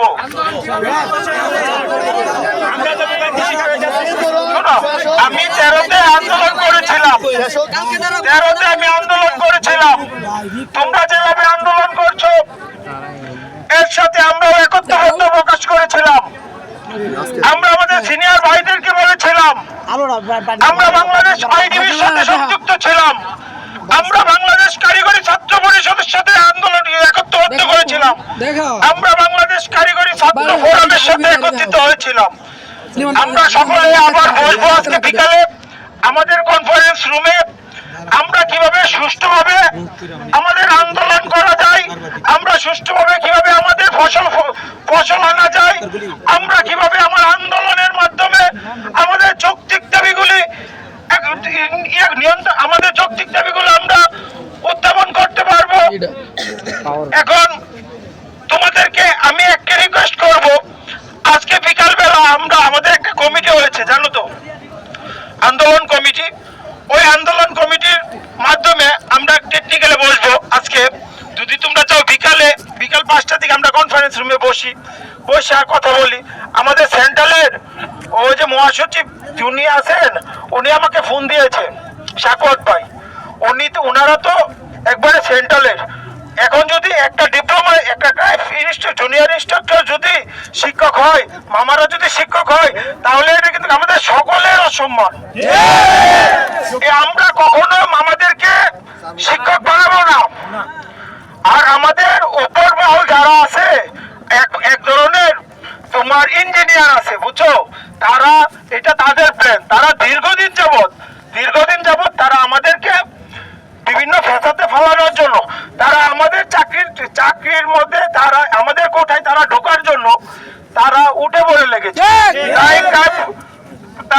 যে জুনিয়র স্ট্রাকচার গুলো আছে, যে হাইকোর্টে এই যে রাতের আধারে যে তোমরা যেটা বলতেছো, রাতের আধারে যে রেজাল্টটা, মানি না। তো আমরা আজকে বিকালে চলো আমরা সকলে বসি, আমরা রাস্তাটা ছাড়ি, বিকালে বসে আমরা একটা আমরা আন্দোলন করব, প্রয়োজনে আমরা রেগুলার আন্দোলন করব, রাত্রি 24 ঘন্টা আন্দোলন করব। শুরু করছি আন্দোলন, না মানা পর্যন্ত দাবি রাজপথে। আমি তোমাকে বলি ভাই, আজকে যদি আমরা সারা রাত এখানে থাকি, এখানে তো তোমারও ভাই আছে, বোন আছে, আরে ভাই আমরা তো তোমাদের পাশেই আছি রে ভাই, আমরা তো তোমাদের পাশেই আছি। এই আন্দোলন সফল করার জন্য যা যা করার দরকার, আমরা যদি দেশের ভাবমূর্তি নষ্ট না করে যদি আন্দোলন করতে পারি বা আমাদের যৌক্তিক দাবিগুলো যদি আমরা নিতে পারি, তাহলে সমস্যাটা কি রে ভাই? আমাদের দাবি কি অযৌক্তিক না হবে? না, আমাদের দাবি অযৌক্তিক না, আমাদের দাবি হচ্ছে যৌক্তিক। তাহলে কেন আমাদের ট্রেনে অগ্রসর হচ্ছে না তারা? কেন এত লুজ? আমরা আইডিবি প্রেসিডেন্ট সাহেব আসুক, মুস্তাফিজ ভাই আসুক, আমরা আমাদের টেকনিক্যালের স্যারদেরকে নিয়ে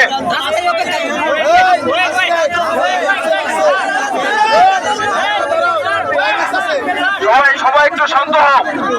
সুমন ভাই আইডিবির সাংগঠনিক সম্পাদক, এই আন্দোলনটা দীর্ঘদিন চলমান, 13 আন্দোলনে সুমন ভাই নেতৃত্ব দিয়েছে, তোমরা এখন নেতৃত্ব দিচ্ছ। আমরা কনফারেন্স রুমে বসে একটা সিদ্ধান্ত নেই। আমি সেনাবাহিনীর কাছে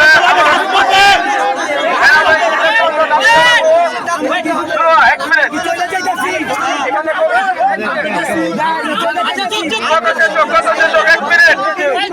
মিনিট ক্যাপ্টেন আছে, তোমরা তাদেরকে দাবি জানাও, আমরা কনফারেন্স রুমে যে সিদ্ধান্তটা নিলাম, এই সিদ্ধান্ত পরে যে আন্দোলন করবো। ওসি সাহেব আছে, আমাদের ক্যাপ্টেন নাইম ভাই আছে, তারা আমাদেরকে সর্বোচ্চ সহযোগিতা করবে।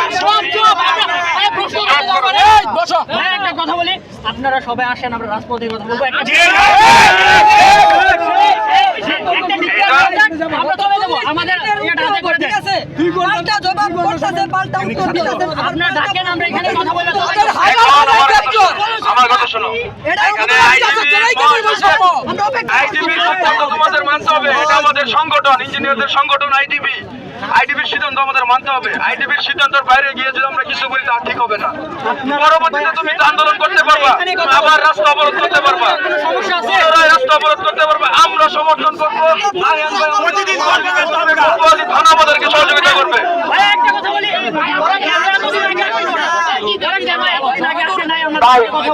আমরা পাল্টা জবাব দেবো না, আমরা কাউকে প্রশ্ন করবো না। আমরা কি রাজপথ ছেড়ে দিচ্ছি? দাঁড়াও, ওনারা বলছে আমরা কি রাজপথ ছেড়ে দিচ্ছি? আমরা চলে গেছি, তাহলে আমরা বিশৃঙ্খলা সৃষ্টি করছি কেন? বসতে গো, বসতে গো। আপাতত প্রশ্নগুলো শুনি,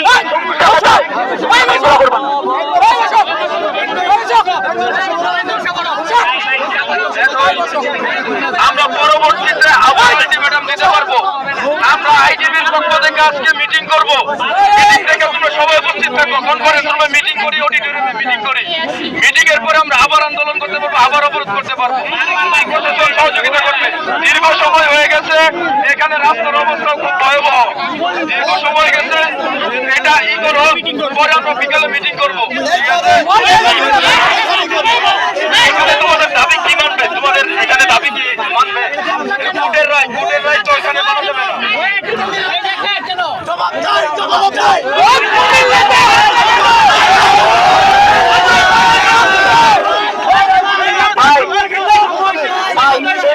হামলার কথা তো বলছি, আমরা বলতেছি না, আমরা কিন্তু নিজেদের মধ্যে বিশৃঙ্খলা করতেছি ভাই, আর সবার দৃষ্টি আকর্ষণ করতেছি। আমরা শিক্ষিত, আমরা মূর্খ না, আমরা শিক্ষিত, আমরা শিক্ষিতর পরিচয় দিব। আমরা বিশৃঙ্খলা সৃষ্টি করবো না, আমরা কথা বলার সুযোগ শুনি। আমার লাস্ট একটা প্রশ্ন আছে আর্মি ক্যাপ্টেন স্যারের উদ্দেশ্যে। স্যার, আমি ওনার ছোট ভাই হিসেবে প্রশ্নগুলো করতেছি, ক্ষমা দৃষ্টিতে দেখবেন। স্যার, আপনি কোন পোস্টে আছেন? ক্যাপ্টেন। আপনাদের আর্মির সর্বনিচু যে পোস্টটা আছে এটা কোনটা? সৈনিক। কর্মচারী তো আছে। যেটা পরিষ্কার করে ঝাড়ু দেওয়া মালি আছে না দাঁড়াও দাঁড়াও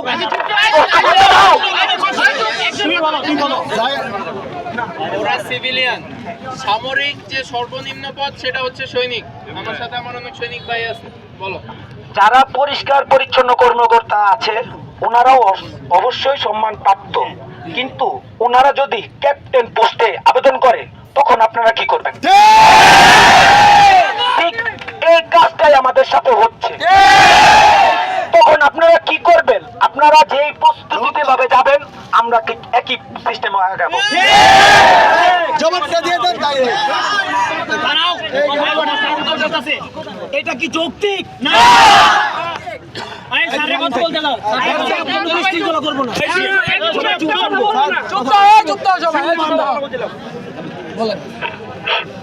আচ্ছা, যে প্রশ্নটা করছে আমরা সবাই শুনছি না?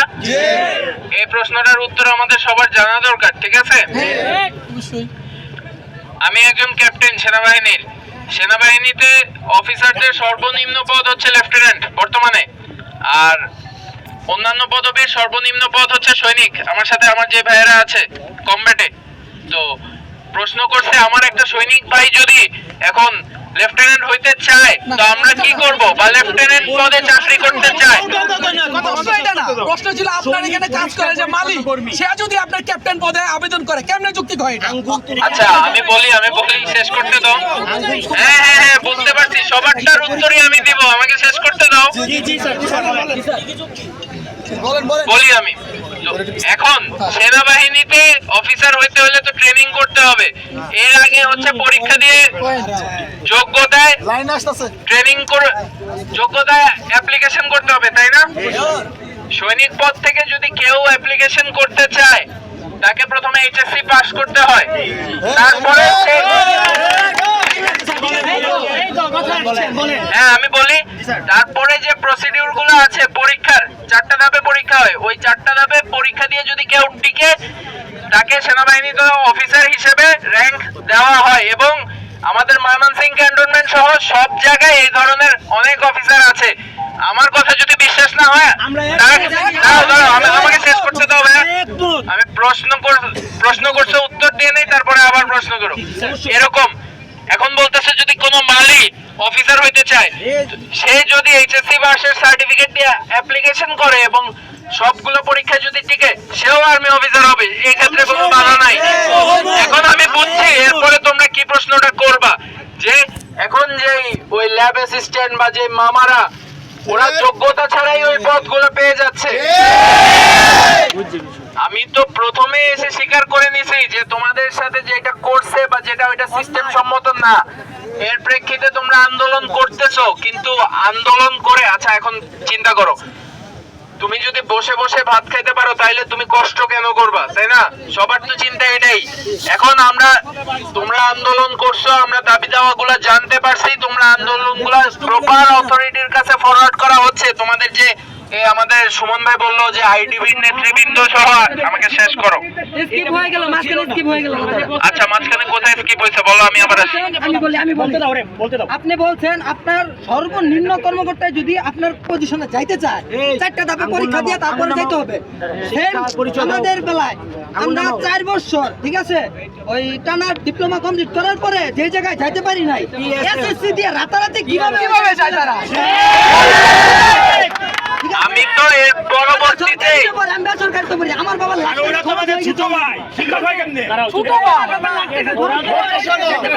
আমি তো আরে ভাই শোনো ঠিক আছে, আমি তো প্রশ্ন নিছি, আমি তো এর পরবর্তী লাইনেই বলে দিলাম যে তোমাদের যে ল্যাব অ্যাসিস্ট্যান্ট মামাদেরকে দিচ্ছে ওইটা নিয়মতান্ত্রিক হয় নাই, অযৌক্তিক।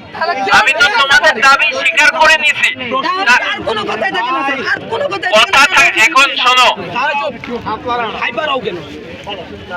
এখন তোমরা যদি এখানে রাস্তায় বসেও থাকো, অফিসিয়াল প্রসেস, ওই কোর্টের আদেশ, কোর্টের রায় আসতেও তো সময় লাগবে। এখানে তোমরা তোমাদের ওই যেটা বললাম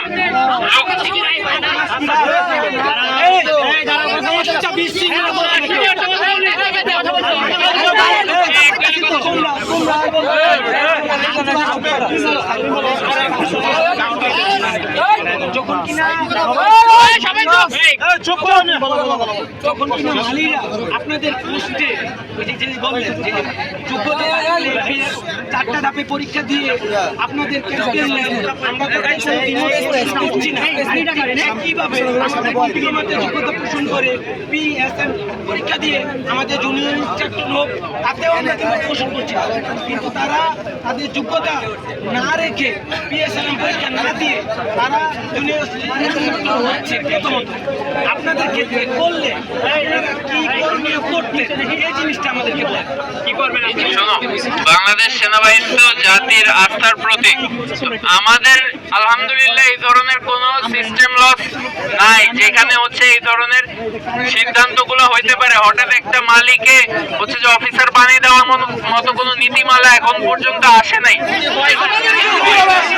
যদি যেটা হয় নাই এটা আমি এখন কেমনে বলবো? ধরো যে এখন আমি যদি বলি 5 তারিখ যদি সরকার পতন না হইতো কি হইতো, অনেক কিছুই তো হইতে পারতো। এখন আমি কোনটা বলবো? কোনটা বললে আমি যদি একটা বলি তুমি বলবে না আমার তো মনে হয় ওইটা হইতো। এইরকম তো সারা দিন সারা রাত তর্ক করা যাবে, তর্ক তো শেষ হবে না। তোমাদের একটা অনিয়ম হয়েছে, একটা অন্য মানে তোমাদের বিপক্ষে একটা সিদ্ধান্ত গেছে। এখন যদি বলো, আমি কিন্তু এরকম ফেসবুকে লাস্ট কয়েকদিন তোমরা যেমন আন্দোলন করতেছো আরো অনেকগুলো বিষয় আমি দেখছি। আমাদের যে বিএসসি ইঞ্জিনিয়ার যারা আছে তারাও এই প্রশ্নটা তুলতেছে যে 10th গ্রেডে কেন শুধুমাত্র ডিপ্লোমা ইঞ্জিনিয়ারদেরকে চান্স দেওয়া হয়। আমরা তো বিএসসি, আমরা তো তাদের থেকে বেশি কোয়ালিফাইড, আমরা তো নিচের পোস্টে আবেদন করতে পারি, তাদেরকে কিন্তু ওই আমাকে বলতে দাও।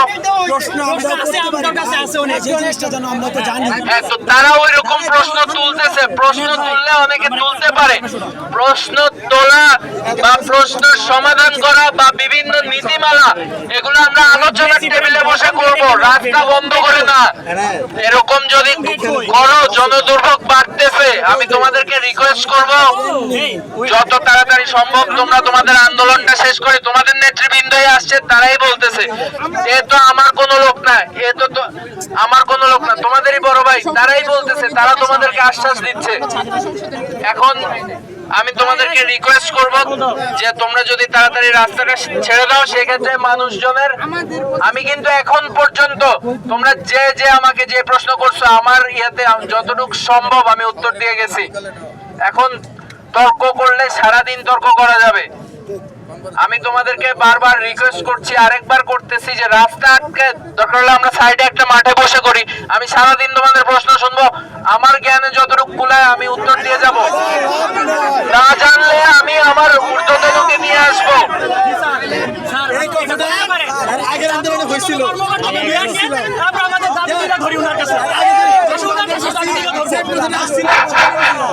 তারপরে কোনো শোনো শোনো শোনো আমি বলি, আচ্ছা আমাকে বলতে দাও।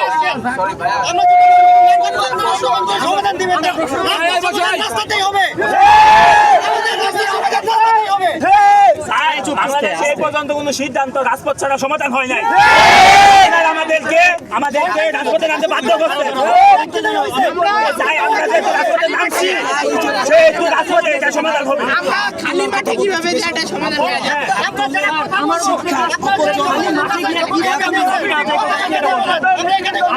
আলোচনার মাধ্যমে সবাই চুপ, সবাই আমার একটা কথা আছে। আমরা রাজপথ ছেড়ে দিব। দাঁড়াও, আমাদের সারাদিন প্রশ্ন থাকবে, প্রশ্নের উত্তর হবে, এরপর আবার প্রশ্ন হবে, পাল্টা প্রশ্ন কোনো দরকার নাই। আমরা রাজপথ 2 মিনিটের মধ্যে ছেড়ে দিব, কিন্তু আপনারা উপরের সাথে কথা বলেন, উপর থেকে ডিসিশন দিলে আমরা রাজপথ ছেড়ে দিব। আমরা কেন্দ্রীয় নির্দেশনা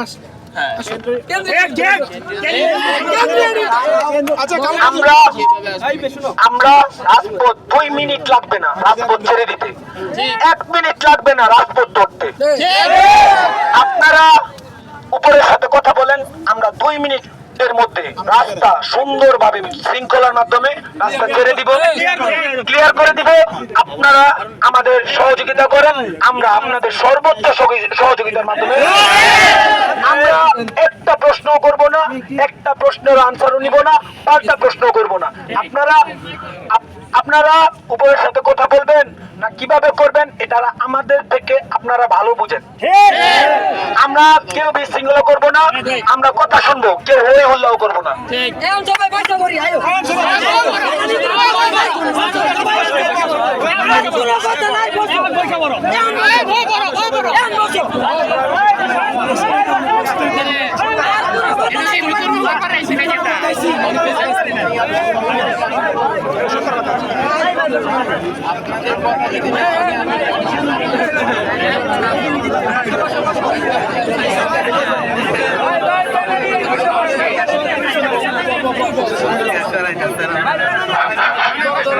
আচ্ছা শোনো, তোমরা যেই কথা বললা যুক্তিযুক্ত কথা বলছো, যুক্তিযুক্ত কথা বলছো যে উপর থেকে লোকজনকে আসতে বলেন, আমরা কথা বলে ছেড়ে দিব। তোমরা তো ভাই ময়মনসিংহের লোকজন, কুমিল্লার লোকজন বলবে আমাদের এদিকে আসেন, রংপুরের লোকজন বলবে আমাদের এদিকে আসেন। এটা তো কোনো সিস্টেম না। আমাকে শেষ করতে দাও। তোমাদের যেমন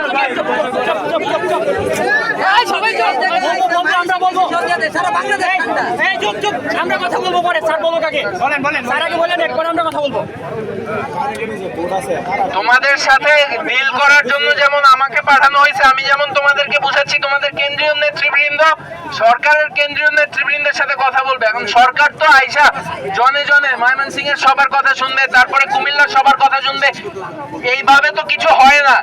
এই জন্যই বলছি তোমরা তোমাদের প্রতিনিধি সিলেক্ট করে, তোমাদের যদি মনে হয় যে ঢাকায় যে কেন্দ্রীয় নেতৃবৃন্দ আছে তারা আমাদের সবার দাবি রিপ্রেজেন্ট করতে পারবে না, তাহলে তোমরা এখান থেকে একজন যাও ঢাকায় গিয়ে ওই কমিটিতে গিয়ে তারপরে সরকারের সাথে আলোচনা করো। এই ক্ষেত্রে কোনো বাধা দেওয়া হয় নাই। কিন্তু আমি বারবার তোমাদেরকে বলতেছি যে তোমরা রাস্তাটা ছেড়ে দাও। জনগণ অনেকক্ষণ ধরে দাঁড়িয়ে আছে, অলমোস্ট 5 ঘন্টার মতো দাঁড়িয়ে আছে, 11টা থেকে 3টা, 5 ঘন্টা না 4 ঘন্টার মতো দাঁড়িয়ে আছে। মানুষের কষ্ট হচ্ছে। আমি তো আলোচনার জন্য তোমাদেরকে ডাকছি।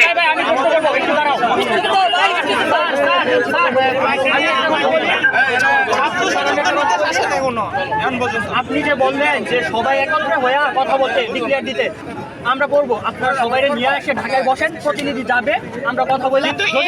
যদি আমাদের পক্ষে রায় আসে তাহলে আমরা এটা রাস্তা ছাড়া দিব। প্রতিনিধি যায় না, কথা হয় না। হ্যাঁ, আমরা 8 মাসের বেশি হয়ে গেছে। 8 মাস আপনারা কেন বসে আছেন? সাধারণ একটা তোমার বাবার জমি ছাড়াইতেই বাংলাদেশে 10 বছর লাগে যায়। 8 মাসে হয় নাই তার মানে যে হবে না তা তো না। স্যার 2013 সাল থেকে এটা চলতেছে, তখন কেন হইল না? আপনি যে বলতেছেন 8 মাস, তাহলে 8 মাসে কেন আপনারা বলছেন না? দাঁড়াও 8 মাসে কেন আপনারা আমাদেরকে দেখলেন না? আমরা তো শিক্ষা মন্ত্রণালয়, ইঞ্জিনিয়ারিং লাইন এদের সাথে না। আমাদের কাছে যত অভিযোগ আসছে, কেউ যদি পার্সোনালি কোনো অভিযোগ করে থাকে, আমরা সবার সমস্যার সমাধান করছি। শহরে খবর দাও, আর আমাদের কাছে আমার কথা শেষ হবে।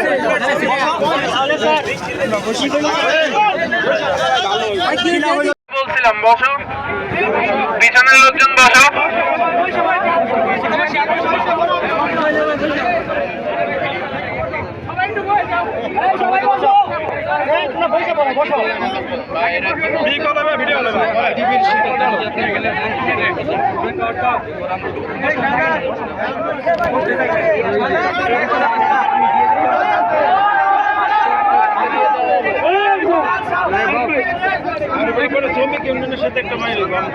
কি সামলাবো? কি হয়েছে? আচ্ছা, তোমরা কেউ জায়গা জায়গা লড়ো না। গাড়ি যদি চলে আমি গাড়ি বন্ধ করে দিচ্ছি, তাইলেই তো হবে। দাঁড়াও ইমরান, আমি একটা শব্দ ফুল লয়ে যাবো, একটা লয়ে যাও।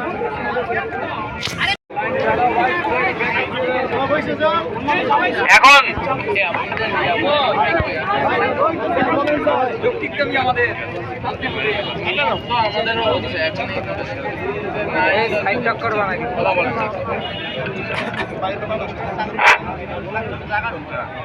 আচ্ছা, এখন তোমাদেরকে যেই আশ্বাসটা তোমাদের এই যে নেতৃবৃন্দ বা বড় ভাইয়েরা দিল, যে আইডিবির যে নেতৃত্বস্থানীয় লোকেরা আছে তাদের একটা সিদ্ধান্ত হয়েছে বা তারা তোমাদের সাথেও আলোচনা করতে আসবে, এসে কথা বলে একটা তো একটা না একটা সিদ্ধান্তে আসবে তোমাদের মধ্য থেকে। যে এই ছেলে কালো পাঞ্জাবি পরা, নাম ভুলে গেছি, এনায়েত, ও যে বললো রাস্তা ছেড়ে দিতে লাগবে কয় মিনিট, 2 মিনিট, রাস্তা আবার পুনরায় দখল করতে লাগবে 1 মিনিট।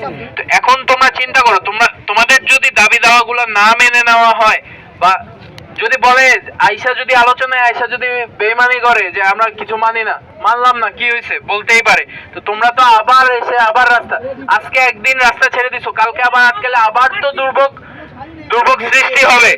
আমি বলতেছি যে যদি ধরো যে ছেড়ে দাও, আবার দুর্ভোগ সৃষ্টি হবে, আবার আমাদেরকে এখানে আসতে হবে না। এটা তো এমন না যে আজকে একদিন ছেড়ে দিলেই কালকে থেকে আর কোনো মানে উপায় নাই, বা এমন না যে পরিস্থিতি যে কালকের মধ্যেই হচ্ছে যে সিদ্ধান্তটা চলে আসবে। এটা তো অনেকগুলা বিষয় এটার সাথে জড়িত, আলোচনা করে সবার ভালো হয় বা সবার সম্মতিক্রমে বা ম্যাক্সিমাম লোকের সম্মতিক্রমে ওইভাবেই তো সিদ্ধান্তগুলো নিতে হবে। কিন্তু এখন যদি তোমরা রাস্তাটা আটকায় রাখো, তোমাদের কি লাভ হচ্ছে? না প্রশাসনের লাভ হচ্ছে, না দেশের যে যারা আটকায় আছে তাদের লাভ হচ্ছে? সবারই তো ক্ষতি। তো আমরা তো বললাম, তোমরা তোমাদের যে এখন যদি প্রশ্ন করো আপনারা সেনাবাহিনী এতদিন 8 মাস কোথায় ছিলেন, আমি তো তোমার যে যুক্তিগুলা বা তোমাদের যে দাবি দাওয়াগুলা, এগুলা তো আমরা এগুলা নিয়ে গবেষণা করি না। কোনটা যুক্তিযুক্ত, কোনটার পক্ষে কতটুকু যুক্তি, এগুলো তো আমরা বুঝবো না। এই কারণে হয়তো বা সেনাবাহিনী এতদিন আসে নাই, বা আমাকে এখানে কেন পাঠানো হয়েছে, আমাকে কি এখানে তোমাদের দাবি দাওয়াগুলো মানার জন্য পাঠাইতে হয়েছে? না, এই যে জনগণের দুর্ভোগ হচ্ছে ওইটা যাতে কাটানো যায়, রাস্তাগুলো যাতে ক্লিয়ার করা যায়, ওই দায়িত্ব দিয়ে আমার পাঠানো হয়েছে, ঠিক আছে? তোমাদের যে দাবি দেওয়া বা যেগুলো, এগুলো তো হচ্ছে যে তোমাদের যে আইডিবি বা প্রশাসন আছে, তোমাদের কারিগরি শিক্ষা মন্ত্রণালয় আছে এবং কোর্ট আছে, তারা বসে সবার আলোচনার মাধ্যমে, শোনো, শিক্ষিত সমাজে কিন্তু মারামারি করে এই যে আমাদের দেশ বাংলাদেশ, আমরা বলি যে দিন দিন শিক্ষিত হচ্ছে, শিক্ষিত সমাজে কিন্তু মারামারি করে কিছু হয় না। ইউরোপ আমেরিকা চিন্তা করো, কেউ কল্পনা করতে পারবে? আমরা যতটুকু জানাশোনা আছে আমাদের, যে এরকম 2 দিন পর পর মারামারি হচ্ছে, 2 দিন পর পর দাবি দেওয়ার জন্য রাজপথে নামতে হচ্ছে। ওরা কিন্তু অনেক সভ্য জাতি, ওরা কিন্তু রাজপথে নামে ওদের এগুলো করা লাগে না। ওই দিক থেকে আমরা দুর্ভাগা যে রাজপথে না নামলে কোনো দাবি আদায় হয় না। কিন্তু আলটিমেটলি রাজপথে নামছো, কিন্তু তোমরা কি আলাপ আলোচনা ছাড়া কোনো তোমাদের পক্ষে সিদ্ধান্তটা আসবে? দেখা যাবে এখানে তোমরা 1000 মানুষ আছো, 1000 জনের কথা কি শুনতে পারবে? তোমাদের নেতৃবৃন্দ আসলেও তো শুনতে পারবে না, বলবে যে 100 জন করে দল করো, সবার পক্ষ থেকে পয়েন্ট দাও, কাগজগুলো নিয়ে তোমাদের সবার যে নেতা আছে, ধরো যে এখানে ধরলাম তো তারে সে হয়তো বা ঢাকা যাবে, এরকম 64টা জেলা থেকে 64 জন মিলে বৈশা হয়তো বা তাদের মধ্যে থেকে 5 জনের নেতা বানাবে, ওই 5 জন যে প্রশাসনের সাথে কথা বলবে। এইভাবে যদি সবাই রাস্তা আটকায় রাখো, তাহলে তো কারোই কোনো লাভ হচ্ছে না। সেক্ষেত্রে কিন্তু কারোই কোনো লাভ হচ্ছে না, মানুষজন আটকায় আছে, মানুষজনের অনেক কষ্ট হচ্ছে। তো আমি তোমাদেরকে আবারও বললাম যে প্রশাসন এবং সেনাবাহিনী আমরা তোমাদের সাথে আছি। তোমরা যদি কোনো আমাদেরকে দাবি দাও এগুলো আমরা পৌঁছাই দিব। এখন যদি বলো যে না আমাদের দাবি মানতে হবে, সেনাবাহিনী মানবে, আমি তো তোমার দাবি দেওয়াটা মানার কেউ না। ওইটা তো ওই তোমাদের ওই মন্ত্রণালয়, ওইভাবে তোমাদের প্রাতিষ্ঠানিক ভাবে সিস্টেম আছে তো সবকিছুর। এখন যদি বলো না রাজপথে থাকবো, আচ্ছা তোমরা তো এই যে বললা যে রাজপথেই সমাধান হবে, তো তোমরা তো রাজপথে নাই মা এই বাস বা ট্রাক বা অন্য কিছু ভাঙচুর করতে পারতা, করো নাই কেন? কারণ তোমরা শিক্ষিত, তোমরা বুঝো যে দেশের সম্পদ, মানুষের সম্পদ, এগুলো ভাঙচুর করে তো কোনো লাভ নাই। সেম এই জিনিসটা যে দেশের এখন অন্যান্য মানুষের ক্ষতি বা অন্যান্য মানুষের হয়রানি করে তো আমাদের কোনো লাভ নাই। আমরা তো আয়েশা যেহেতু বলছি জেন্টলম্যানস অফ ওয়ার্ড, আমরা তো বলছি তোমাদের কোনো দাবি দাওয়া থাকলে তোমরা বসো, তোমাদের নেতৃবৃন্দ তোমাদের সাথে আলোচনা করে, ওই আইটিভিতে আলোচনা হবে, কনফারেন্স রুমে আলোচনা হবে বলছে। ওখানে যে এই সিদ্ধান্তগুলো আসবে বা ওইখানে যে দাবি দাওয়াগুলো আসবে, ওগুলো আমরা মেনে নিব এবং ওগুলো আমরা হায়ার যে হচ্ছে যে ঢাকায় পৌঁছানোর ব্যবস্থা করবো। এখন তোমরা যদি বলো যে ওদেরকে এখানে আসতে বলেন, ওরা কয় দিকে যাবে? 64 জেলায় তো তোমরা বললা যে আজকে একযোগে সারা দেশে আন্দোলন চলতেছে, সবাই বলবে আমার এখানে আসুক, আমার এখানে আসুক।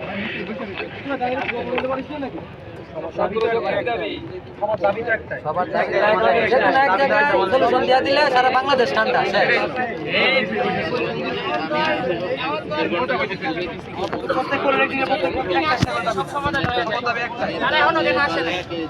আচ্ছা না আসুক, ঢাকায় সমাধান দেওয়াতে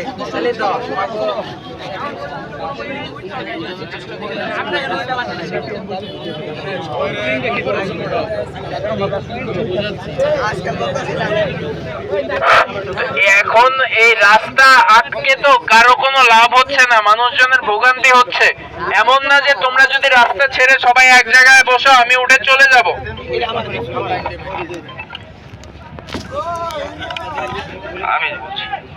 এখন সবাই আমরা এখন এই অবস্থায় কনফারেন্স রুমে বসবো। আইডিবি থেকে ফোন আসছে, শোন ভাইয়াস আইডিবি সাংগঠনিক সম্পাদক, আমরা এখান থেকে এখনই কলেজে যাব। কনফারেন্স রুমে বসে এখানে সিদ্ধান্ত নিব, ঠিক আছে? আগামীকাল কর্মসূচি নির্ধারণ করব। সেনাবাহিনী আমাদের পাশে থাকবে, কোতোয়ালি থানা মডেল পুলিশ আমাদের পাশে থাকবে। এখন সবাই কনফারেন্স রুমে যাও, সবাই কনফারেন্স রুমে যাও। আপনাদের যে কেন্দ্রীয় থেকে নির্দেশ আসছে আমরা সেটা শুনতে চাই। এখন তোমাদের বস বাংলাদেশে কেউ কোনো রাজপথে উঠে যায় নাই।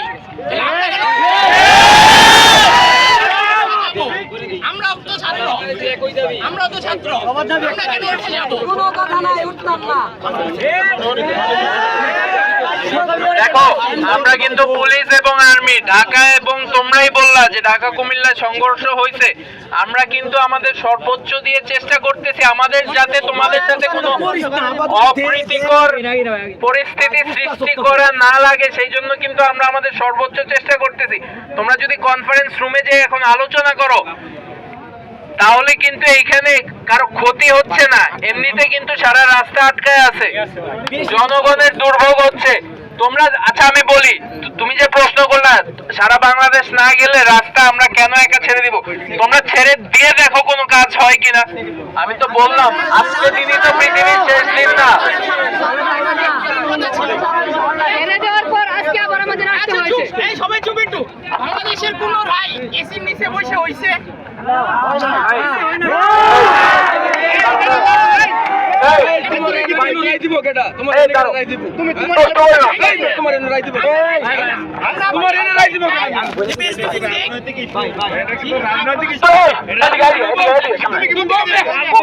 রাজনীতির কিছু আছে।